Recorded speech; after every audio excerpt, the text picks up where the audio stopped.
Hi hello అందరికీ నమస్కారం. నేను మీ Priya. Welcome back to Aadya Media. ఇప్పుడున్న గెస్ట్ని అసలు ఎలా పరిచయం చేయాలో కూడా నాకు అర్థం కావట్లేదు. కానీ వన్స్ ఫేస్ రివీల్ చేసిన తర్వాత మీరు అనుకుంటారనమాట, ఈమె మాకెందుకు తెలియదు, ఈమె గురించి ఇంట్రడక్షన్ అవసరం లేదనేసి. సో ఆమె అనసూయమ్మ గారు. అంటే ఆమెకు చాలా పేర్లు ఉన్నాయి, కానీ నేను అనసూయమ్మ గారు అని చెప్తాను. మీరు అనుకుంటున్న ఇంటింటి గృహలక్ష్మి సీరియల్లో అత్త క్యారెక్టర్ వేసిన ఆ అనసూయమ్మ గారు ఇప్పుడు మనతో ఉన్నారు. చలో లెట్స్ టాక్ టు హెర్. నమస్తే ఆంటీ, ఎలా ఉన్నారు? నమస్తే అమ్మా. ఇప్పుడు మీరు పేరు రాని ఆర్టిస్ట్ అంటే ఎవరు నమ్మరు, అసలు మీరు అనుకున్నా సరే నమ్మం మేము. పర్వాలేదురా, ఫస్ట్లో చాలా ప్రొడక్షన్ వాళ్ళ దగ్గర నుంచి కూడా అవమానాలు పడతాం.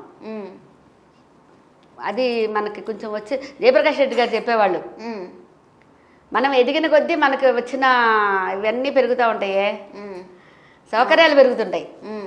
ఎదిగిన కొద్దీ సౌకర్యాలు పెరుగుతాయి. ఆర్టిస్ట్ ఫస్ట్ నుంచి తపన ఉన్నది ఆర్టిస్ట్ అదే. అలా ఓకే. అంటే ఇక్కడనే ఇదేం కాదు, ఎక్కడైనా ప్రపంచంలో ఉన్నదే కదా. ఇప్పుడు మన మామూలు వాళ్ళు ఉన్నాము, మన చుట్టాలు లేని వాళ్ళని ఒకలా చూస్తాం.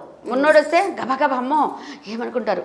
లేనివాడు ఉన్నవాడికే పెడతాడు, ఉన్నవాడు ఉన్నవాడికే పెడతాడు. మరి లేని వాళ్ళని పట్టించుకునేది ఎవరు లేదుగా. ఉంటారు, సంఘ సేవకులు ఉన్నారు. ఎందుకంటే ఇప్పుడు యువత చాలా బాగుంది. ఇప్పుడు వస్తున్న మా తరంలో బాగాలేదమ్మా.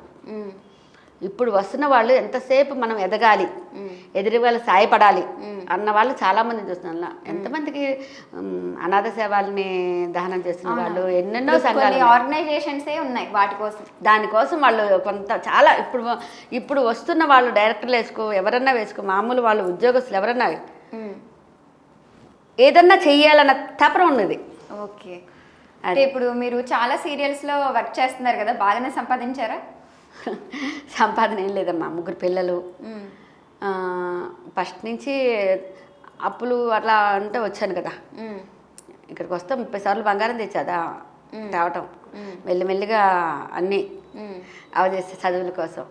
పెద్ద అబ్బాయి కూడా MBA చేశాడు, ఇప్పుడు ప్రొడక్షన్ మేనేజర్ హేమంత్ కిషోర్. నేను అసలు ఆర్టిస్ట్గా నిలబట్టడానికి కారణం వాడే. 3 అబ్బాయిలేనా మీకు? 3 అబ్బాయిలే. ఓకే. 2 అబ్బాయి జియోలో చేస్తున్నాడు, పాప బాబు. ఓకే.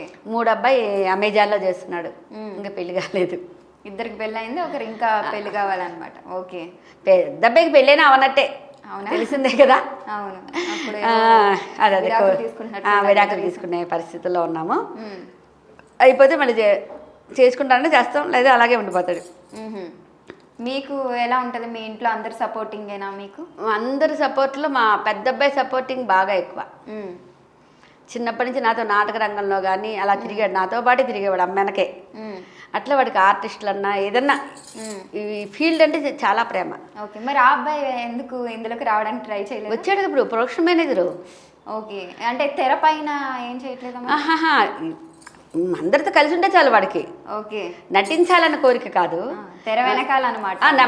మర్చిపోయిన మన ఒక సినిమాలో కూడా చేయించేవాడి చేత. ఈమె అమ్మాయి ఎవరు చనిపోయింది కదా, కాల్ చేసి చంపారు, దీక్షణ ఎవరు ఒక అమ్మాయిని లారీ డ్రైవర్లు కాల్చి చంపేశారు, హైదరాబాద్లో జరిగింది. దక్షణ ఏదో ఉంది. రోజుకి ఇన్ని క్రైమ్ అది ఎక్కువ కదా. అది బైక్ మీద వెళ్తుంటే బైక్ ఆగిపోతే వాళ్ళ చెల్లెలకు ఫోన్ చేస్తుంది. అది చాలా ఫేమస్ అయింది. వాళ్ళ చెల్లెలకు ఫోన్ చేస్తుంది. ఆ తర్వాత కొంచెం ముందుకు వెళ్తే ఇది ఉంది, ఇవి టోల్గేట్ ఉంది, అయినా వెళ్ళకుండా అక్కడే ఉంటుంది. లోపు వచ్చి లారీ అడ్డం పెట్టి అమ్మాయిని కాల్చి చంపేస్తారు. ఓకే. ఆ మూవీ చేసాం, అందులో అమ్మాయి నా కూతురు. ఓకే. సినిమాలో అయితే చెల్లెలకు ఫోన్ చేస్తుంది, చెల్లెలు. ఇక్కడ తమ్ముడు క్యారెక్టర్ మీ అబ్బాయికి ఇచ్చారా? ఓకే. అలా అంటే ఫస్ట్లో స్టేజీ నటులు 3 స్టేజీలో నటించిన వాళ్ళే, 3 అబ్బాయిలు. అవును. నాకు సడన్ గా ఒక డౌట్ వచ్చింది. మీరు మీ ఆయన్ని కాదని వచ్చేసారు కదా, అప్పుడే హైదరాబాద్ వచ్చారా? విజయవాడ వెళ్ళారా? మరి విజయవాడ నుండి మళ్ళీ హైదరాబాద్కి వచ్చారా? మళ్ళీ మా వారిని కలిసాక వచ్చా ఇక్కడికి. మరి ఆర్థికంగా డబ్బులు ఇక్కడ నాటకాలు చేశాను కదమ్మా. ఓకే. ఓకే. విజయవాడ వెళ్ళాక, విజయవాడ వెళ్ళడానికి ముందు ఇంకో ముఖ్యమైన చెప్పాలి. మా 3 అక్కయ్య వాళ్ళ భర్త ఉన్నారు, మా బావగారు, మా లాస్ట్ అక్కయ్య. ఇదంతా గొడవలు జరిగాక ఒకటే చెప్పారు, దుర్గా ఇప్పుడు నీకు వచ్చే మంచి పేరు లేదు, చెడ్డ పేరు లేదు, పిల్లల్ని మా దగ్గర వదిలేయి, మేము పెంచుతాం, నువ్వు వెళ్ళిపోయి నీ నాటకాలు నువ్వు చేసుకో అంటే చేసి ఆగాను కదా అని చెప్పారు. ఓకే. అన్నాక విజయవాడ పిల్లల్ని వాళ్ళ దగ్గర వదిలేసి నేను విజయవాడ వచ్చి మళ్ళీ నాటికలు చేయటం మొదలుపెట్టా. నాటికలు చేయటం అన్నీ మొదలు పెట్టాక అక్కడ పిల్లలను 10th వరకు మా అక్కయ్య చదివించడం పెంచడం అనేది మామూలు విషయం. మా బావగారు కూడా సొంత ఇది కదా, గొప్ప కదా.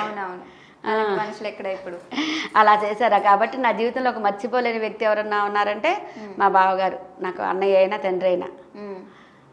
ఇప్పుడు ఇండస్ట్రీ అన్న తర్వాత చాలానే గొడవలు అంటే కుట్రలు చాలానే జరుగుతుంటాయి. మీరు ఎక్కడైనా ఇండస్ట్రీకి వచ్చిన తర్వాత ఇబ్బంది పడ్డారా? అంటే నాటక రంగంలో కాకుండా ఇండస్ట్రీలు అదేం లేదమ్మా. ఏం ఇబ్బంది పడ్డారు?